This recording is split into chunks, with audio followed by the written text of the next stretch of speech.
जय हिंद मेरे प्यारे बंधुओं, स्वागत है आप सभी का परीक्षा वाटिका यूट्यूब परिवार में। रुक्मिणी पब्लिकेशन यानी कि प्लेटफॉर्म के द्वारा बीपीएससी एडीओ के लिए दूसरा वॉल्यूम लॉन्च कर दिया गया, जिसमें कि टोटल 42 सेट्स दिए गए हैं, जिसमें 14 सेट करके तीनों पेपर के प्रश्न आपको मिलेंगे। सबसे पहले तो नवीन सर को बहुत बहुत धन्यवाद, जो इस तरह के टेस्ट सीरीज लेकर के आते हैं आप सभी अभ्यर्थियों के लिए। हमारे चैनल पर और भी टेस्ट सीरीज चल रहे हैं, जिसकी जानकारी मैंने पहले भी दिया था, अभी भी मैं आपको दे रहा हूं। अगर आपको पेड टेस्ट चाहिए तो हमारे चैनल पर ही आपको मिल जाएगा। इसका पेड टेस्ट 149 का भी ऑफर चल रहा है। आप इस व्हाट्सएप नंबर 8676934039 पर व्हाट्सएप कीजिए, यहाँ पर टेस्ट मिल जाएगा। अभी ऑफर चल रहा है 149 का। इसमें आपको 40 फुल लेंथ मॉक टेस्ट करवाए जाएंगे, जिसमें कि सारे के सारे 100 प्रश्न होंगे। सब में 10 जो होगा एकदम बिल्कुल एग्जाम के जैसे, और 30 जो होगा सब्जेक्ट वाइज यानी कि सेक्शनल टेस्ट करवाया जाएगा। लेटेस्ट बीपीएससी पैटर्न पर आधारित होगा। डिटेल सॉल्यूशन मिलेगा, both language Hindi and English दोनों रहेगा। जिस तरह से नेगेटिव मार्किंग एग्जाम में आएगा, उसी तरह से नेगेटिव मार्किंग की व्यवस्था इसमें की गई है। और आपका टेस्ट जो है ऑनलाइन ऑफलाइन दोनों मोड में होगा। अगर आप पीडीएफ लेना चाहते हैं पीडीएफ भी मिल जाएगा। एक और हमारा सबसे बड़ा टेस्ट, धमाका टेस्ट है ये वाला। ये बूस्टर पैक है। बूस्टर पैक में आपको टोटल 180 टेस्ट मिलेंगे। टोटल 180 टेस्ट देखने को मिलेगा, जिसमें से 10 समान हिंदी के स्पेशल, 10 समान अंग्रेजी के स्पेशल, पेपर 2 से 15 टेस्ट होंगे, और समान योग्यता से 15 फुल लेंथ टेस्ट की बात है। यहाँ पर सब्जेक्ट टेस्ट जो करवाए जाएंगे 120 सब्जेक्ट टेस्ट होंगे, सारे अलग अलग सब्जेक्ट के। इसमें 25% अभी ऑफर चल रहा है, न्यू कोड न्यू 25 लगाइए। और 225 का ये जब तक एग्जाम नहीं हो जाता है तब तक आपको ये टेस्ट मिलता रहेगा। करंट अफेयर्स इसमें फ्री मिलेगा, गाइडेंस फ्री मिलेगा, मेंटरशिप फ्री आपको दिया जाएगा। और जितने भी संबंधित एग्जाम से क्वेश्चन अभी आए हैं या फिर आने की संभावना है, वो सभी आपको एक ग्रुप में मिल जाएगा। तो इस टेस्ट को जाइए आप लोग ज्वाइन कीजिए। तो चलिए आज स्टार्ट करेंगे हम लोग इसका रुक्मिणी पब्लिकेशन का ये टेस्ट। पहला टेस्ट आज हम लोग करेंगे। इससे पहले और भी टेस्ट चल रहे हैं, उसकी जानकारी भी मैं बता देता हूं आपको। साथियों, अगर आप चैनल को पहली बार विजिट कर रहे हो तो सब्सक्राइब कर लेना और बेल आइकन को दबाना बिल्कुल ना भूलना, क्योंकि नए टेस्ट और वीडियो का नोटिफिकेशन सबसे पहले आप तक तभी पहुंचेगा जब आपके मोबाइल में इस चैनल का बेल आइकन प्रेस हुआ रहेगा। अगर इसका पीडीएफ चाहिए आपको तो परीक्षा वाटिका, यहाँ पर लिख देता हूं परीक्षा वाटिका, ये टेलीग्राम चैनल है, यहाँ पर आपको इसका पीडीएफ मिल जाएगा। या फिर जितने भी टेस्ट की भी मैंने बात किया वो इस नंबर पर मिल जाएगा, 8676934039। इस नंबर पर आपको टेस्ट का पीडीएफ भी मिल जाएगा। और टेस्ट परचेज भी करना चाहते हो तो यहाँ पर आप बात कर सकते हो। हमारी टीम के मेंबर आपसे बात करेंगे और सही गाइडेंस आपको बताएंगे। तो चलिए आज का टेस्ट स्टार्ट करेंगे। आज के टेस्ट का कट ऑफ मार्क्स रहेगा 72। चलिए पहला प्रश्न देखते हैं। यहाँ पर अभिकथन यानी असर्शन दिया गया, जब एक लिफ्ट एक समान वेग से ऊपर या नीचे जाती है तो व्यक्ति के आभासी भार में कोई परिवर्तन नहीं होता है। यह असर्शन है पहला। अंग्रेजी माध्यम वालों, अगर आपको दिक्कतें हो रही होगी हिंदी वाले को लेकर के, तो आप लोग का यहाँ पर इंग्लिश में भी दिया गया। When a lift moves up और down with a uniform velocity there is no change in the apparent weightage of the person. चूंकि ये टेस्ट हिंदी माध्यम वालों के लिए है तो मैं इसको रीड नहीं करूंगा। रीजन दिया गया है, एक समान वेग का अर्थ है त्वरण शून्य है और इसलिए व्यक्ति पर कोई अतिरिक्त बल कार्य नहीं कर रहा है। यहाँ पर क्या है, यहाँ पर जो है असर्शन और रीजन दोनों सही दिया गया है कि किसी व्यक्ति का आभासी भार यानी अपेरेंट वेट होगा लिफ्ट के त्वरण पर निर्भर करता है, जिसका सूत्र क्या होता है, W=m/g प्लस माइनस असर्शन होता है। और जब लिफ्ट जो होगा एक समान वेग से चलेगा तो उसका त्वरण जो होगा यानी असर्शन जो होगा कितना होगा, 0 हो जाता है। ठीक, इसलिए आभासी भार क्या हो जाएगा, mg के बराबर होगा, तो व्यक्ति के आभासी भार के बराबर हो जाता है, इसलिए भार में कोई परिवर्तन महसूस नहीं होगा। राइट आंसर क्या होगा, assertion and reason both are correct. चलिए अगला प्रश्न देखते हैं।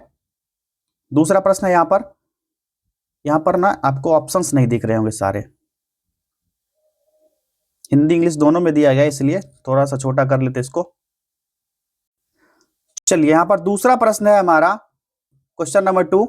प्रकाश विद्युत प्रभाव यानी फोटो इलेक्ट्रिक इफेक्ट के संबंध में निम्नलिखित में से कौन सा कथन असत्य है। असत्य को नोट आउट कीजिए। तो इसका करेक्ट आंसर क्या हो जाएगा, ऑप्शन डी हो जाएगा। प्रकाश जो है विद्युत उत्सर्जन एक तत्कालिक प्रक्रिया नहीं है, इसमें कुछ समय लगता है। नेक्स्ट क्वेश्चन है, उष्मागतिकी यानी थर्मोडायनामिक्स के दूसरे नियम का तात्पर्य है। इसके नियम का क्या तात्पर्य है, तो किसी विलगित निकाय की कुल एंट्रोपी समय के साथ बढ़ती या स्थिर रहती है।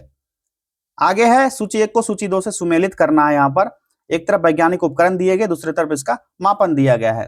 ठीक, इसको मिलान करना है। तो बोलोमीटर जो होता है ना, इसका उपयोग किस लिए किया जाता है, तो विकिरण जो विशेष रूप से अवरक्त किरण को मापने के लिए किया जाता है। यहाँ पर आगे दिया होगा, इसको छोटा कर लूं ताकि आपको दिखेगा। बोलोमीटर इधर गैसों का दबाव है, यहाँ पर दिया होगा। तो इसको मापने के लिए क्या किया जाता है, इसमें ए वाला लगाइए टिक, ठीक। इधर तो हो गया मामला फिट। मैनोमीटर का यूज किस लिए होता है, तो मैनोमीटर का यूज जो होता है इसके लिए होता है गैसों के दबाव मापने के लिए, तो इसमें बी लगा लीजिए। चलिए, क्रोनोमीटर का यूज किस लिए होता है, तो क्रोनोमीटर का सटीक समय मापने के लिए होता है, सी हो गया। और ऑडियोमीटर का यूज जो होता है ध्वनि की तीव्रता मापने के लिए, डी हो गया। तो राइट आंसर क्या निकल के आएगा साथियों, बताओ आप लोग। दो, पहला का दूसरा हुआ था, दूसरा का पहला हुआ था, फिर 3 और 4, 3 और 4 ऐसे ही निकला था ना। तो इसका करेक्ट आंसर कौन सा हो जाएगा, 2, 1, 3 और 4, पहला ही विकल्प इसका राइट आंसर हो गया। चलिए, क्वेश्चन नंबर 5 है, एन प्रकार के अर्धचालक के बारे में निम्नलिखित में से कौन सा कथन सही है। यहाँ पर सही है पूछा जा रहा है, इसका राइट आंसर हो जाएगा ऑप्शन सी। एक विद्युत रूप से उदासीन होता है, यह जो होता है विद्युत रूप से उदासीन होता है। थोड़ा सा जूम कर लेते हैं अब अगर सही आ रहा है क्वेश्चन तो। नेक्स्ट क्वेश्चन है, किसी द्रव के पृष्ठ तनाव पर तापमान का क्या प्रभाव पड़ता है। करेक्ट आंसर इसका हो जाएगा ऑप्शन बी, तापमान बढ़ने पर घटता है, ठीक। बर्नौली का सिद्धांत किसके संरक्षण पर आधारित है। ये बर्नौली ये जो है ऊर्जा के संरक्षण सिद्धांत पर आधारित होता है, और इसी को ना बर्नौली के सिद्धांत को ही ऊर्जा संरक्षण का नियम का एक रूप कहा जाता है, जिसको तरल गतिकी पर लागू किया जाता है। किस पर, फ्लड डायनेमिक्स पर। यहां लिख देता हूं मैं, फ्लड डायनेमिक्स, इस पर इसको यूज किया जाता है। नेक्स्ट क्वेश्चन है, डॉपलर प्रभाव निम्नलिखित में से किस पर लागू होता है। ये डॉपलर इफेक्ट जो है ध्वनि और प्रकाश तरंग दोनों पर लागू होगा। तो सही जवाब कौन सा हो जाएगा, विकल्प सी। क्लियर। यहां पर फिर असर्शन रीजन दिया गया है, फिनोल अल्कोहल की तुलना में अधिक अम्लीय होता है। असर्शन है, रीजन दिया गया है कि फिनॉक्साइड आयन अनुनाद के कारण अस्थायी होता है, जबकि एलॉक्साइड आयन नहीं होता है। तो ये जो दिया गया है ना, इसका राइट आंसर क्या निकल के आएगा, आप लोग बताओ। यहाँ पर असर्शन रीजन दोनों तो सही दिया गया, लेकिन रीजन जो है असर्शन की सही व्याख्या भी है। तो ये पहला ही ऑप्शन लग रहा सही हो जाएगा, पहला ही ऑप्शन यहाँ पर राइट आंसर हो गया। जो फिनॉक्साइड आयन होता है अनुदान यानी कि रेजोनेंस के कारण अत्यधिक अस्थायी हो जाता है, क्योंकि ऋणात्मक आवेश जो होगा बेंजीन वलय में क्या होगा, डिलोकैलिज्ड हो जाता है, ठीक। और इसके विपरीत बात की जाए तो अल्कोहल से H+ निकलता है आयन, तो इससे बना जो एल्कोहलिक साइड होता है उसको आयन में ऐसा कोई अनुदान नहीं होता है जिससे वह कम अस्थायी हो पाए, ठीक। चलिए नेक्स्ट क्वेश्चन देखा जाए। क्वेश्चन नंबर 10 देखिए, निम्नलिखित में से कौन एक थर्मोसेटिंग प्लास्टिक का उदाहरण है। यह हो जाएगा बेकेलाइट। कौन सा, बेकेलाइट हो जाएगा, विकल्प सी सही जवाब है, बेकेलाइट। मिलान करना है, एक तरफ अयस्क दिया गया है, दूसरी तरफ मेटल यानी धातु दिया गया है, इससे इसको मिलान करना है। देखिए, बॉक्साइट किसका धातु होगा, तो हो जाएगा एल्युमिनियम का। हेमेटाइट अयस्क किसका होगा, तो हेमेटाइट तो जानते हैं आप लोग, लोहा का अयस्क है, ठीक। और मेलाकाइट, मेलाकाइट हो जाएगा तांबा का, और कैलेमाइन हो जाएगा जस्ता का। तो इसका राइट आंसर क्या निकल के आएगा, 2, 4, 1 एंड 3, ठीक। 2, 4, 1 and 3 is the correct answer. कौन सा होगा देख लीजिए कौन सा ऑप्शन में है, तो ये होगा 2, 4, 1 and 3, option B is the right answer. Buffer विलियन का मुख्य कार्य क्या है। अंग्रेजी वालों अपना देखते रहो, क्वेश्चन पढ़ते रहो, ताकि सभी को फायदा मिल सके एक टेस्ट में। तो इसका करेक्ट आंसर हो जाएगा ऑप्शन बी, अम्ल या क्षार की थोड़ी मात्रा मिलाने पर पीएच में परिवर्तन का विरोध करना है। To resist a change in pH upon addition of a small amount of acid और base, option B is the right answer. निम्नलिखित गैसों में से कौन सी गैस हास्य गैस यानी लाफिंग गैस के रूप में जानी जाती है। ये लाफिंग गैस कौन सा हो जाएगा, आप लोग 10th से पढ़ते आ रहे हो, बताओ। नाइट्रस ऑक्साइड हो जाएगा, विकल्प सी N2O। किसी रासायनिक अभिक्रिया की दर को उत्प्रेरक यानी कैटलिस्ट किस प्रकार प्रभावित करता है। ये जो होगा ना, सक्रियण ऊर्जा को घटा देता है, ठीक। ऑप्शन बी सही जवाब होगा। और उत्प्रेरक क्या होता है, यानी कैटलिस्ट एक ऐसा पदार्थ होता है जो रासायनिक अभिक्रिया के दर को बढ़ाता है, लेकिन स्वयं अभिक्रिया में अस्थायी रूप से परिवर्तित नहीं होता, इसमें परिवर्तन नहीं आता है। चलिए नेक्स्ट क्वेश्चन देखा जाए, क्वेश्चन नंबर 15। चलिए, ओस्टवाल्ड प्रक्रिया का उपयोग किसके औद्योगिक उत्पादन के लिए किया जाता है। राइट आंसर निकल के आएगा ऑप्शन सी, नाइट्रिक अम्ल, नाइट्रिक एसिड के रूप में। और ओस्टवाल्ड प्रक्रिया नाइट्रिक अम्ल जो होता है HNO3 होता है, इसके औद्योगिक उत्पादन की एक प्रमुख विधि है। दिए गए यौगिकों के उसकी क्वथनांक के बढ़ते क्रम में व्यवस्थित करें, ब्यूटेन, पेंटेन, 2 मिथाइल ब्यूटेन ये कौन सा होगा? तो इसको कह रहा है किस क्रम में? बढ़ते क्रम में, बढ़ते क्रम में व्यवस्थित करना है, करिए। तो पहले हो जाएगा ब्यूटेन, फिर 2 मिथाइल ब्यूटेन, उसके बाद पेंटेन होगा। तो ऑप्शन ए पहला ही विकल्प यहाँ पर सही जवाब होगा। जो पेंटेन और 2 मिथाइल ब्यूटेन दोनों का आणविक सूत्र जो होता है, इस पेंटेन और 2 मिथाइल ब्यूटेन दोनों का आणविक सूत्र क्या होगा? दोनों का आणविक सूत्र होता है C5H12।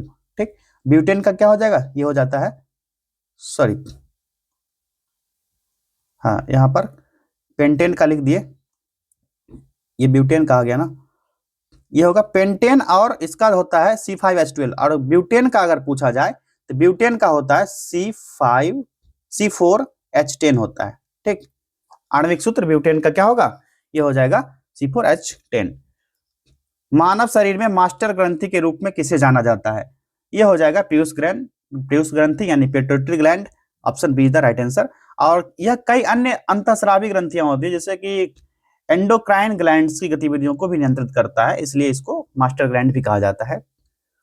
अर्धसूत्री विभाजन यानी कि मायोसिस के संबंध में निम्नलिखित में से कौन सा कथन सत्य है? सत्य कथन पूछा जा रहा है, इनमें से सही जवाब हो जाएगा ऑप्शन ए, इसके परिणाम स्वरूप 4 अगुणित संतति कोशिकाएं बनती है। It result in a formation of 4 haploid daughter cells.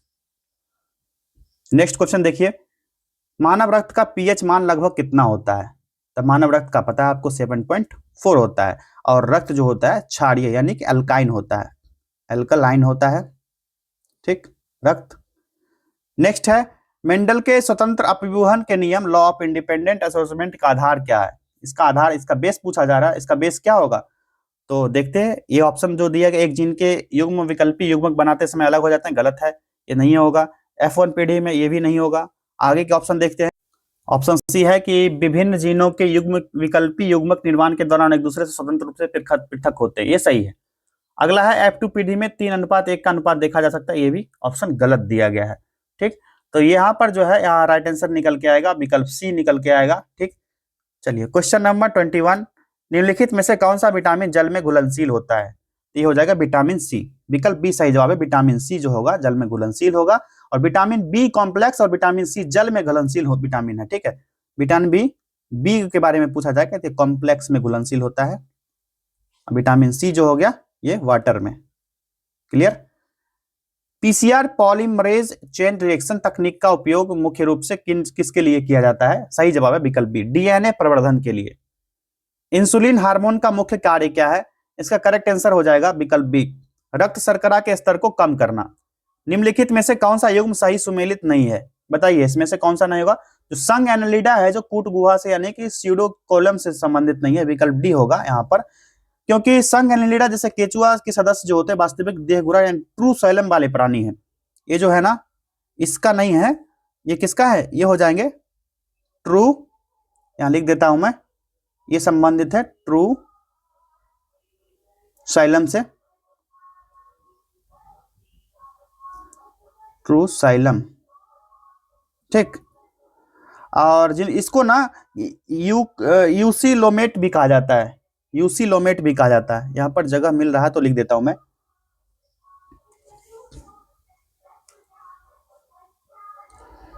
UC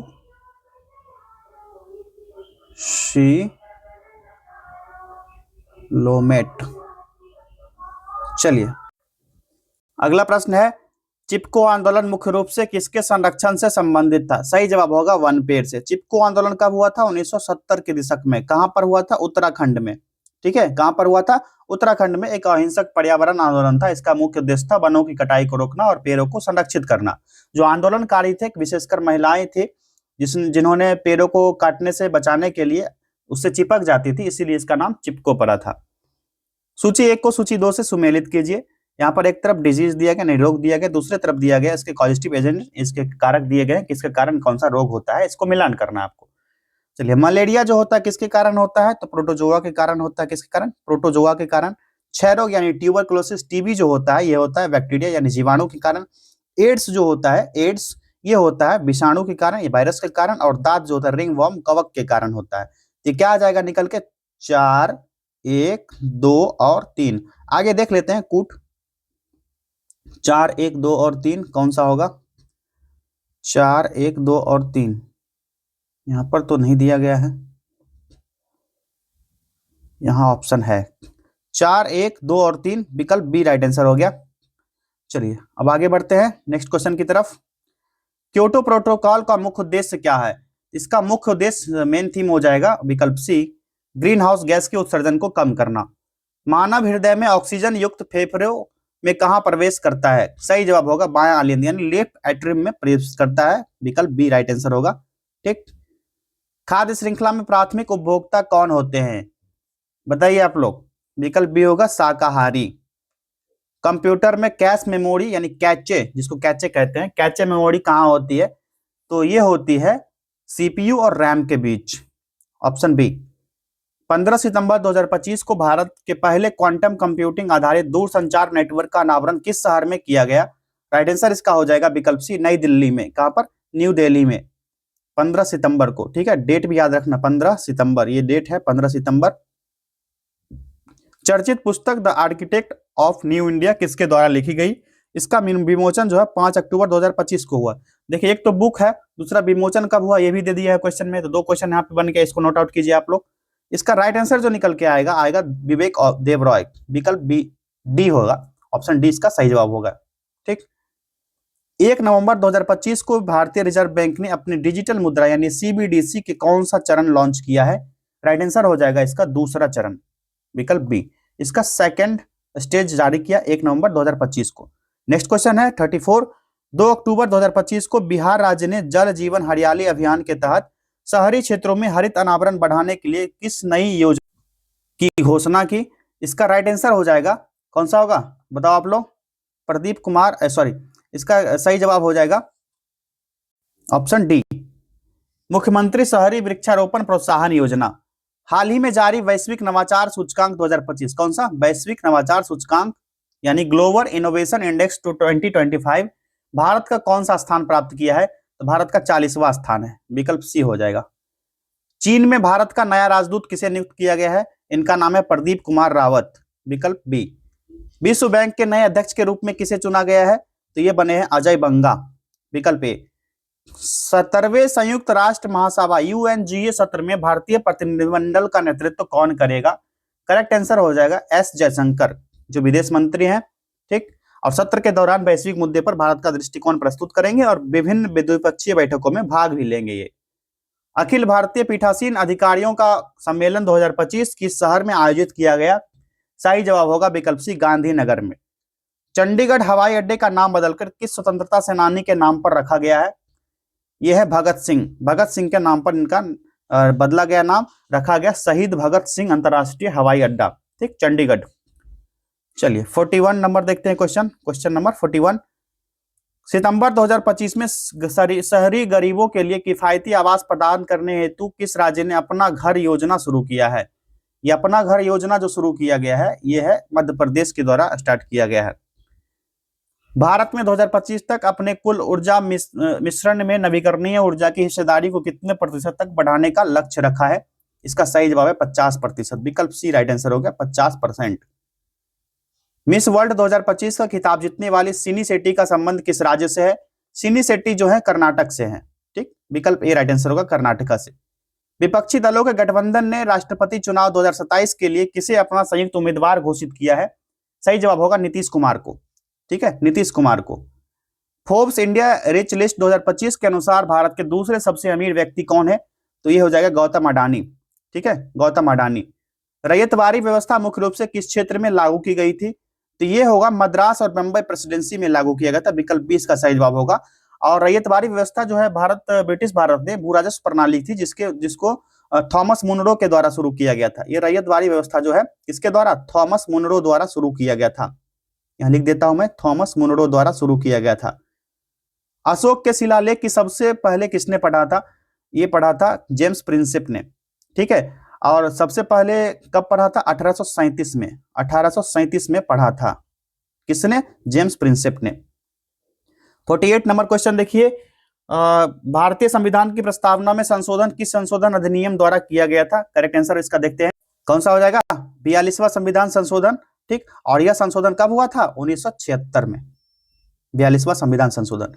question number 49, NITI Aayog का गठन किस संस्था के स्थान पर किया गया है?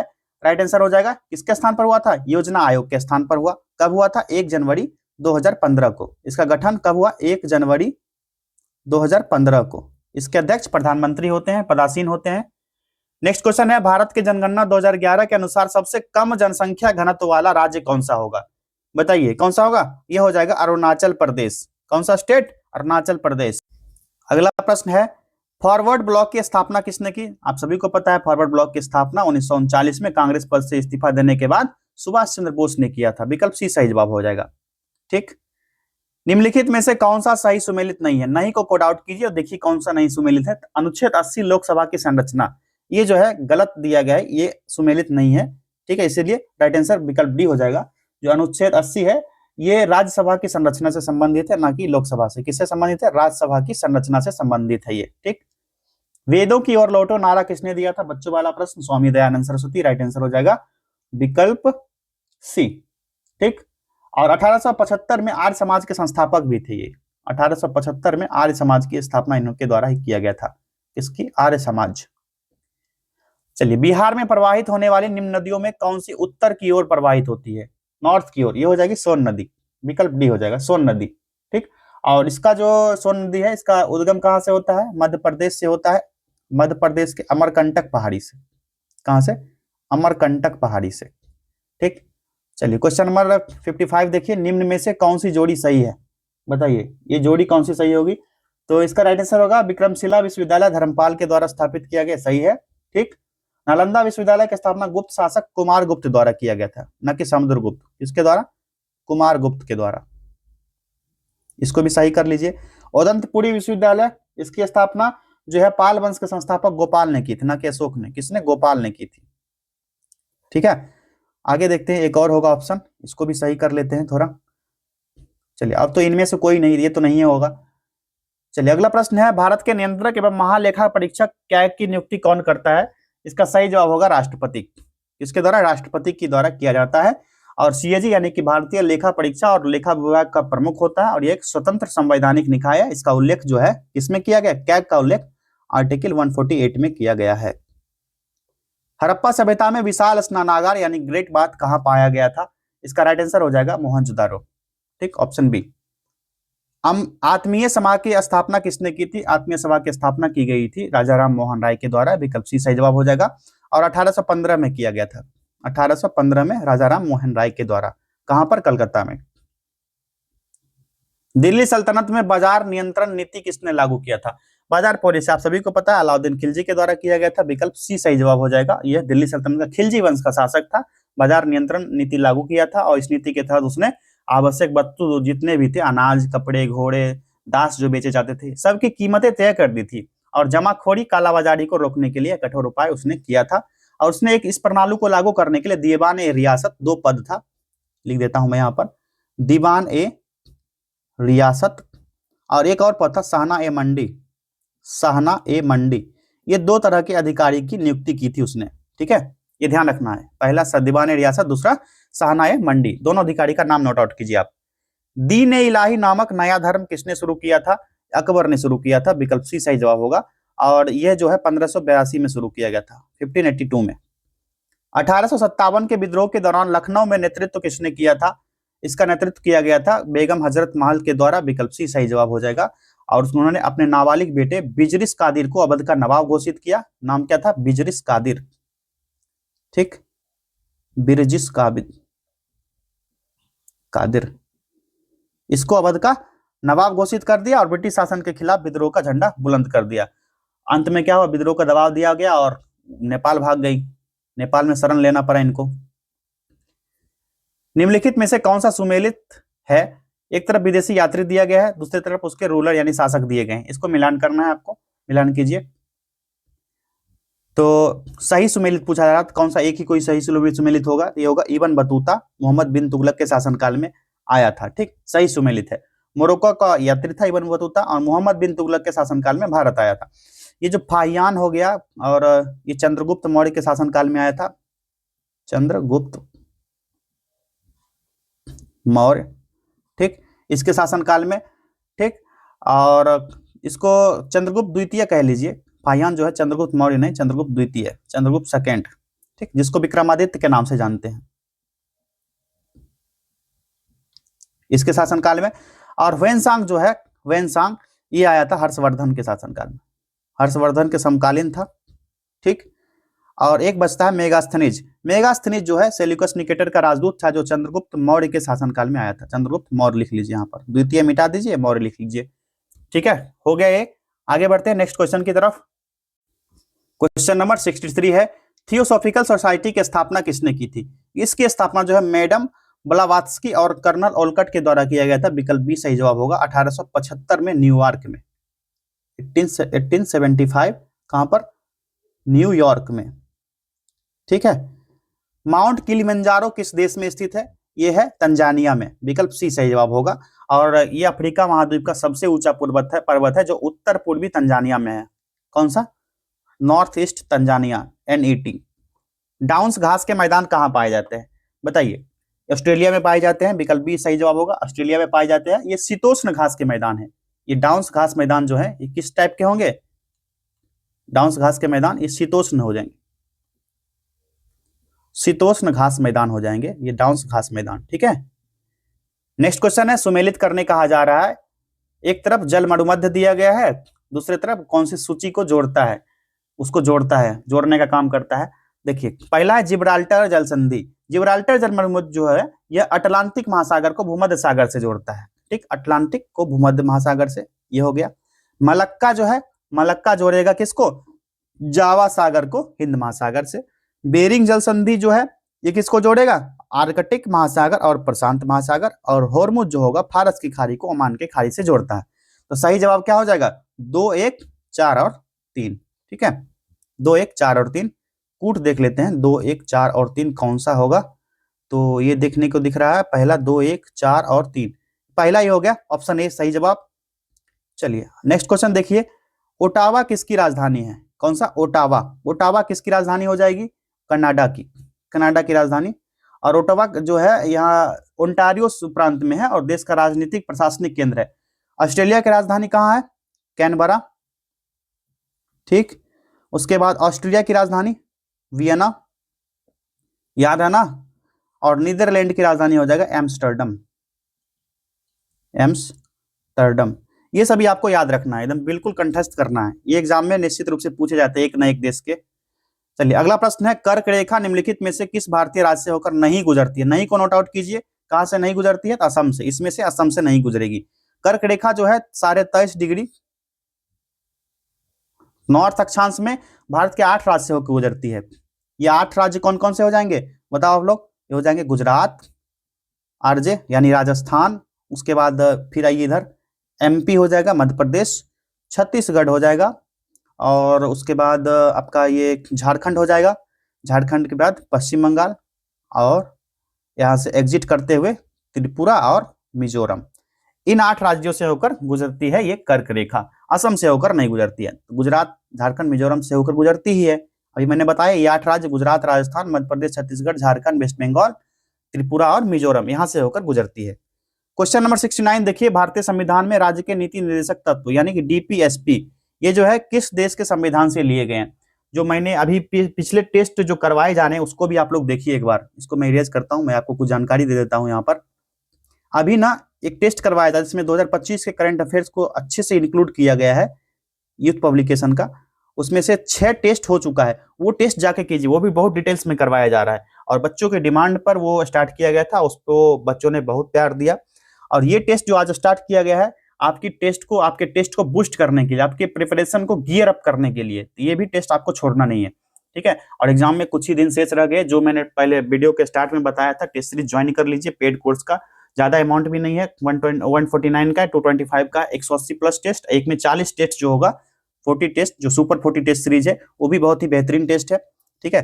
तो चलिए क्वेश्चन नंबर 69 जो है ये जो है नीति निर्देशक तत्व, तो ऑप्शन की तरफ बढ़ना ही नहीं है, ये आयरलैंड से लिया गया है, आप सभी को पता ही होगा आयरलैंड से लिया गया है। चलिए देखेंगे ऑप्शन, फिर भी मार देंगे टिक, आयरलैंड। नेक्स्ट क्वेश्चन है, किस अधिनियम के तहत भारत में पहली बार संघीय न्यायालय यानी फेडरल कोर्ट की स्थापना की गई? ये फेडरल कोर्ट की स्थापना जो होगी भारत सरकार अधिनियम 1935 के द्वारा किया गया। विकल्प सी सही जवाब है। निम्नलिखित में से कौन सी एक खरीफ फसल नहीं है? बताओ आप लोग, कौन सी खरीफ फसल नहीं होगी यहाँ पर? तो इसका सही जवाब हो जाएगा सरसों। सरसों एक रबी फसल है। कौन सी फसल है? यह एक रबी फसल है और ये खरीफ नहीं है। रबी की फसल जो होती है सर्दी में बोई जाती है। कब से कब तक? अक्टूबर से दिसंबर के बीच बोई जाती है और गर्मी में काटी जाती है। कब काटी जाएगी? ये काटी जाएगी अप्रैल से जून के बीच। अप्रैल से जून के बीच काट ली जाती है। कौन सी? रबी की फसल। चावल, मक्का, कपास ये सभी खरीफ फसल है। पृथ्वी की सबसे भीतरी परत कोर मुख्य रूप से किससे बनी है? ये कोर जो होता है ये बना होता है निकेल और आयरन का। विकल्प सी सही जवाब होगा। निकेल और आयरन का बना होता है और इसलिए इसको निफे भी कहा जाता है। ये निकेल और एफी फेरस यानी लोहा, आयरन लोहा, इसीलिए इसको कुल मिलाकर निफे पढ़ लिया जाता है। भारत में हरित क्रांति का जनक किसे माना जाता है? तो ये है एम.एस. स्वामीनाथन। विकल्प बी सही जवाब होगा। और 1960 के दशक में उन्होंने अधिक उपज देने वाली गेहूं की किस्मों को विकसित किया और उसको पेश किया था। अष्टाध्यायी के लेखक कौन थे? बताओ आप लोग, कौन थे? पाणिनि। विकल्प बी सही जवाब होगा। अष्टाध्यायी जो है ये क्या है? संस्कृत व्याकरण का एक महान ग्रंथ है और इसके रचयिता कौन है? महर्षि पाणिनि। राज्य एक आवश्यक बुराई है, यह कथन किससे संबंधित है? सही जवाब होगा व्यक्तिवाद से। किससे? इंडिविजुअलिज्म से है। और व्यक्तिवादी मानते हैं कि राज्य जो है व्यक्ति की स्वतंत्रता को सीमित करता है, यह एक बुराई है। हालांकि कानून और व्यवस्था बनाए रखने के लिए आवश्यक भी है कि ताकि व्यक्ति अपने अधिकार का आनंद भी ले सके। नेक्स्ट क्वेश्चन है, निम्नलिखित में से कौन सा देश क्वाड समूह का सदस्य नहीं है? क्वाड का सदस्य नहीं है, यहां हो जाएगा इसमें राइट ऑप्शन विकल्प सी, दक्षिण कोरिया। ठीक, क्वाड के सदस्य कौन कौन से होंगे? क्वाड के सदस्य हैं यूएसए यानी अमेरिका, और इधर हो गया अपना इंडिया, और हो जाएगा जापान और ऑस्ट्रेलिया। ये 4 देश क्वाड के सदस्य हैं। सूचना का अधिकार यानी आरटीआई अधिनियम किस वर्ष लागू किया गया? 2005। ठीक, राइट टू इंफॉर्मेशन एक्ट, और 12 अक्टूबर डेट था। कब? 12 अक्टूबर 2005 को लागू हो गया पूर्ण रूप से। नेक्स्ट क्वेश्चन है, स्वतंत्र भारत के पहले शिक्षा मंत्री कौन थे? बताओ आप लोग। मौलाना अबुल कलाम आजाद थे। विकल्प सी सही जवाब होगा। 1947 से 58 तक पद पर रहे थे। कब से कब तक? 1947 से 1958 तक। संविधान सभा की प्रारूप समिति यानी ड्राफ्टिंग कमेटी के अध्यक्ष कौन थे? तो ये थे डॉक्टर भीमराव अंबेडकर। विकल्प डी, भीमराव अंबेडकर। और इस समिति का गठन कब किया गया था? ड्राफ्टिंग कमेटी का गठन हुआ था 29 अगस्त 1947 को। ठीक है। एकात्म मानववाद यानी इंटेग्रल ह्यूमनिज्म का दर्शन किसने प्रतिपादित किया था? यह प्रतिपादन किया गया था दीनदयाल उपाध्याय के द्वारा। विकल्प बी सही जवाब होगा। 1946 में बनी अंतरिम सरकार के वित्त मंत्री कौन थे? करेक्ट आंसर होगा लियाकत अली खान। विकल्प ए, लियाकत अली खान। शिवालिक श्रेणी का विस्तार बिहार के किस हिस्से में है? करेक्ट आंसर उत्तर पश्चिमी भाग। विकल्प ए। बिहार में असहयोग आंदोलन के प्रमुख नेता कौन थे? तो राइट आंसर इसका हो जाएगा विकल्प ए हो जाएगा राजेंद्र प्रसाद और हसन इमाम थे। कौन? राजेंद्र प्रसाद और हसन इमाम। भारतीय राष्ट्रीय कांग्रेस का गया अधिवेशन 1922 की अध्यक्षता किसने किया था?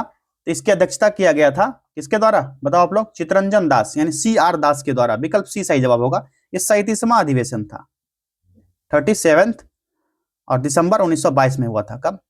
दिसंबर 1922 में हुआ था। बिहार के गया में हुआ था। कहां पर? गया में। ठीक है, गया अधिवेशन के नाम से जानते हैं। और यह अधिवेशन जो है स्वराज पार्टी के गठन का पृष्ठभूमि का कारण था। यहीं से शुरू होता है स्वराज पार्टी के गठन की चर्चा। स्वराज पार्टी गठन का गठन चर्चा यहीं से स्टार्ट होता है। चलिए अगला प्रश्न देखिए, निम्नलिखित में से कौन सा जोड़ा सही सुमेलित नहीं है? अब देखते हैं आगे जाकर के कौन सा सही नहीं होगा। ऑप्शन में कौन सा जोड़ा है? एक तरफ ये लेख दिया गया है, ठीक, दूसरी तरफ उससे संबंधित राज्य। कौन सा सही नहीं है? यहाँ दिख रहा है कोलेरू तमिलनाडु, ये सही नहीं है। जो कोलेरू है ये जो है आंध्र प्रदेश राज्य में है, ना कि तमिलनाडु। कहां पर है? आंध्र प्रदेश में है, इसलिए सही नहीं है। बाकी जो है चिल्का झील आप सभी को पता है कहाँ? ओडिशा में है। लोनार झील महाराष्ट्र में, और वेम्बनाड झील केरला में है। झीलों का सिटी कश्मीर के बारे में आप लोग पढ़ लीजिए, बहुत सारे झील है, वहां से क्वेश्चन बनते हैं। और ओडिशा, 2 जगह है जहां से झील के बारे में प्रश्न अधिकतर बनता है। चलिए क्वेश्चन नंबर 86 देखिए, सुंदरबन डेल्टा का निर्माण कौन सी नदियां करती है? इसका राइट आंसर होगा गंगा और ब्रह्मपुत्र नदियां। गंगा और ब्रह्मपुत्र। विकल्प बी। भारतीय वनस्पति सर्वेक्षण यानी बोटानिकल सर्वे ऑफ इंडिया का मुख्यालय कहां स्थित है? तो इसका सही जवाब होगा कलकत्ता। विकल्प सी, कोलकाता। मौर्य वंश का अंतिम शासक कौन था? मौर्य वंश का लास्ट बृहद्रथ था, ठीक है, बृहद्रथ, विकल्प सी। और उसकी हत्या उसके सेनापति पुष्यमित्र शुंग ने जो है 185 ईसा पूर्व में एक सैन्य परेड के दौरान कर दी थी। नीलगिरी और अन्नामलाई पहाड़ियों के बीच कौन सा दर्रा स्थित है? यह होगा पाल घाट, ठीक है, पाल घाट। और पश्चिमी घाट में एक महत्वपूर्ण दर्रा है जो केरल के पलक्कड़ को तमिलनाडु के कोयम्बटूर से जोड़ता है, ठीक है। ये पाल घाट जो है किसको किसको जोड़ता है? इधर, इसको इधर कर लीजिए और इसको इधर कर लीजिए, ठीक। इसको जोड़ता है किससे? तो कोयम्बटूर, इधर लिखिए, ये होगा कोयम्बटूर तमिलनाडु, और इसको जोड़ता है केरल के पलक्कड़ से। पलक्कड़, पलक्कड़ किधर है? केरला, ठीक है। इसको जोड़ता है पालघाट। भारत में ग्रीष्मकालीन मानसून के प्रवाह की सामान्य दिशा क्या है? यह हो जाएगा दक्षिण पश्चिम से उत्तर पूर्व की ओर, south west to north east, विकल्प बी। बिहार की सिक्की घास कला मुख्य रूप से किस क्षेत्र में प्रचलित है? जहां महिलाएं घास से सजावटी वस्तुएं और टोकरियां बनाती हैं। ये मिथिला की कला है, विकल्प सी सही होगा, मिथिला की कला। राजगीर की पहाड़ियां जो एक महत्वपूर्ण ऐतिहासिक और धार्मिक स्थल है, किस पर्वत श्रृंखला का पूर्वी विस्तार है? नॉर्थ विस्तार पूछा जा रहा है। ये विंध्य का है। कहां का? विंध्य का। जो राजगीर की पहाड़ियां हैं, 5 पहाड़ियां, कौन सा है? विपुलागिरी, लिख दूं यहां पर। राजगीर की 5 पहाड़ियां नाम आए ना तो एकदम छोड़ना नहीं है उसको। विपुलागिरी है, उसके बाद रत्नागिरी, 2 हो गए, और आगे है उदयगिरी, उदयगिरी, और एक है सोनगिरी, 5 तरफ से घिरा हुआ ना, सोनगिरी इसको देखिए, और है वैभारगिरी, वैभारगिरी, वैभारगिरी यहां लिख देता हूं, वैभारगिरी, वैभारगिरी, ठीक। ये 5 है। तो आपको अगर ऑप्शन में आए तो ये 5 आए ऑप्शन में तभी टिक करना है। राजगीर की पहाड़ियां ये 5 है, ठीक है, विंध्य श्रेणी की। बिहार के किस राज्य को सिल्क सिटी के रूप में जाना जाता है, जो अपने तुषार रेशम के उद्योग के लिए प्रसिद्ध है? तुषार रेशम, ये जो तुषार रेशम है भागलपुर का है, ठीक है, सिल्क सिटी भागलपुर का। और यह शहर जो है तुषार रेशम के उत्पादन के लिए माना जाता है। यहाँ बने जो रेशमी कपड़े होते हैं देश विदेश बहुत महंगा बिकता है यहाँ का उद्योग।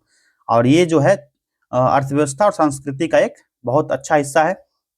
चलिए, एक क्वेश्चन आता है, अगला है, कांवड़ झील पक्षी अभयारण्य जो एशिया की सबसे बड़ी मीठे पानी की झील है, कहाँ है? बताइए। कांवड़ झील, तो कांवड़ झील क्या है? कांवड़ झील एक मीठे पानी की गोखुर झील है जो बिहार के किस जिले में स्थित है? तो ये किस जिले में है? अभी बताया मैंने आपको, कहां पर? बेगूसराय में। की हो बेगूसराय वाला? थोड़ा सबके पता होता ही ना, बेगूसराय में छै कांवड़ झील। चलिए, अगला प्रश्न है, बिहार के सौराठ सभा मेला किस पारंपरिक प्रथा से जुड़ा है जो मिथिला क्षेत्र में आयोजित होता है? सही जवाब हो जाएगा विकल्प बी, सामूहिक विवाह आयोजन। बिहार के दियारा क्षेत्र की मुख्य विशेषता क्या है? तो राइट आंसर इसका हो जाएगा विकल्प बी, ठीक। यह एक बाढ़ प्रवण नदीय क्षेत्र है, ठीक है, बाढ़ प्रवण नदीय क्षेत्र है। और दियारा या दियर भूमि उस क्षेत्र को कहते हैं जो नदियों, विशेषकर गंगा और उसकी सहायक नदियों के बाढ़ के मैदान में स्थित होता है। और इस क्षेत्र की मुख्य विशेषता यह होती है कि यहाँ पर हर साल बाढ़ आती है, जिससे नई जलोढ़ मिट्टी का एक नया परत बिछ जाता है। और यह मिट्टी जो होता है ना, जो नया मिट्टी आता है, बहुत ही उपजाऊ होता है। नेक्स्ट क्वेश्चन है, भारत छोड़ो आंदोलन 1942 के दौरान पटना सचिवालय गोलीकांड में शहीद हुए 7 छात्रों का नेतृत्व किसने किया था? इसका नेतृत्व कौन कर रहे थे? तो उमाकांत प्रसाद सिन्हा कर रहे थे। कौन? उमाकांत प्रसाद सिन्हा। देखिए राइट आंसर क्या होगा? विकल्प सी। क्वेश्चन नंबर 98 देखिए, बिहार में किसान आंदोलन के एक प्रमुख नेता कार्यानंद शर्मा ने 1937 से 39 में बर्खास्त आंदोलन का नेतृत्व कहां किया था? इसका मुंगेर बढ़ैया टाल में किया गया था, विकल्प सी होगा, मुंगेर बढ़ैया टाल में। बिहार हेराल्ड बिहार का पहला अंग्रेजी अखबार 1875 में किसके द्वारा शुरू किया गया था? ये थे गुरु प्रसाद सेन, इनके द्वारा ही शुरू किया गया था, जो एक बंगाली वकील थे और बुद्धिजीवी व्यक्ति थे। चलिए, आखिरी प्रश्न है आज के टेस्ट का, बिहार में व्यक्तिगत सत्याग्रह के पहले सत्याग्रही कौन थे? तो सही जवाब इसका हो जाएगा विकल्प बी, श्री कृष्ण सिंह। कौन? श्री कृष्ण सिंह थे। आप लोग जाइए ये टेस्ट ज्वाइन कीजिए, सुपर 40 टेस्ट है ये। सुपर 40 टेस्ट बहुत ही अच्छा टेस्ट है, मैंने पहले भी बताया, अभी भी फिर से बोल रहा हूँ। 40 टेस्ट इसमें कराए जाएंगे। एग्जाम के आपके 50 दिन भी नहीं बचे हैं सही से, ठीक है। और एक टेस्ट ये वाला है, आप बूस्टर पैक लेना चाहते हैं, बूस्टर पैक लीजिए, इसमें 180 टेस्ट करवाए जाएंगे। और 225 अभी ऑफर में चल रहा है। इस व्हाट्सएप नंबर पर मैसेज कीजिए और आपको यहाँ पर टेस्ट प्रोवाइड किया जाएगा। मिलेंगे नेक्स्ट टेस्ट में। आप लोग बता दीजिएगा कमेंट करके आपके कितने प्रश्न सही हुए थे। आज के टेस्ट का कट ऑफ कितना था? 72 मार्क्स। ठीक, मिलेंगे नेक्स्ट टेस्ट में। बहुत बहुत धन्यवाद।